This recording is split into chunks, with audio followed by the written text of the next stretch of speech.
ও আপনি ফ্রিজ নিয়ে এসেছেন? জি স্যার। কিন্তু এই ফ্রিজ তো আমি রাখতে পারবো না। কিন্তু কেন? আসলে যিনি ডোনেট করছিলেন ওনার একটা সমস্যার কারণে এখন উনি টাকা দিতে পারবেন না। আচ্ছা, আপনি বরং এই ফ্রিজটা নিয়েই যান।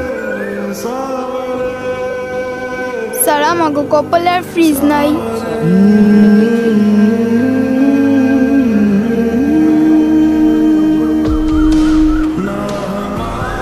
স্যার শুনুন।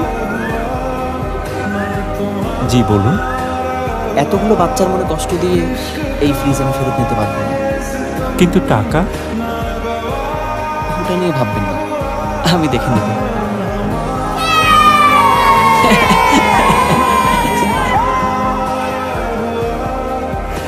জামান সাহেব, ফ্রিজটা ডেলিভারি হয়েছে? জি স্যার। পেমেন্টটা? স্যার টাকাটা আমি খরচ করে ফেলেছি, মাসে মাসে আমার স্যালারি থেকে কেটে নিন প্লিজ। বলেন কি, অফিসের টাকা আপনি ব্যক্তিগত কারণে খরচ করে ফেলেছেন? আপনার তো শাস্তি হবে।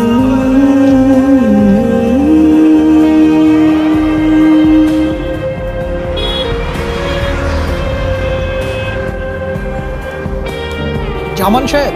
জি স্যার। আপনাকে তো হেড অফিসে ডেকেছে, কালই ঢাকায় চলে যান। কেন স্যার? যে এই কাজ করেছেন, না ডেকে উপায় আছে? যান যান।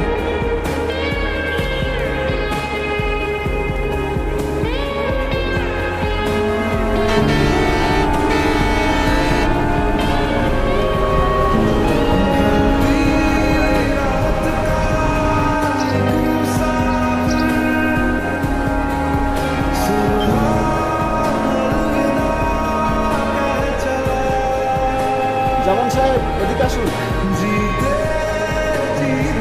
জি আপনি ভিতরে যান।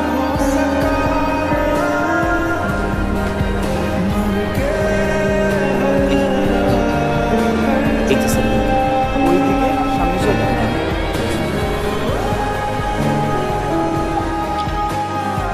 স্যার আসতে পারি? ও আপনি আসুন, বসুন।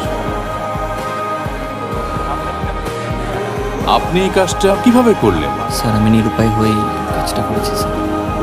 আপনি তো একটা মহৎ কাজ করেছেন। কি? আপনি এটা দেখেছেন? কিন্তু স্যার ওনার ব্যক্তিগত কারণে উনি তা দিতে পারেননি। তখন ডেলিভারি দিতে আসা ওয়ালটনের সেলসম্যান টাকা না নিয়েই আমাদের একটা ফ্রিজ উপহার দেয়।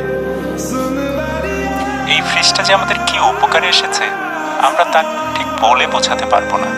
আমরা সত্যি কৃতজ্ঞ এবং আপনাকে অসংখ্য অসংখ্য সালাম। আপনার এই মহৎ কাজের জন্য ওয়ালটন আপনাকে প্রমোশন ও ইনক্রিমেন্ট প্রদান করছে। Thank you sir. এবং যে রেফ্রিজারেটরটি আপনি ওদেরকে দিয়ে এসেছেন সেটি ওয়ালটনের পক্ষ থেকে উপহার হিসেবে ওদেরকে দেওয়া হচ্ছে। We are really proud of you. Thank you sir.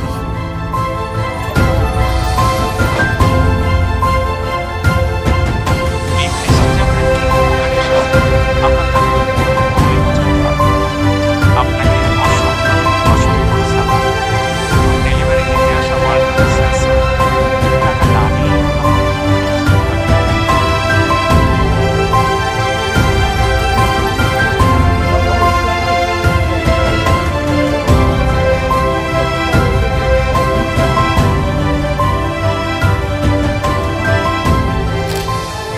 এমন অনেক ছোট ছোট গল্পের সমন্বয়ে ওয়ালটন আজ বাংলাদেশের মানুষের পছন্দের সেরা ব্র্যান্ড।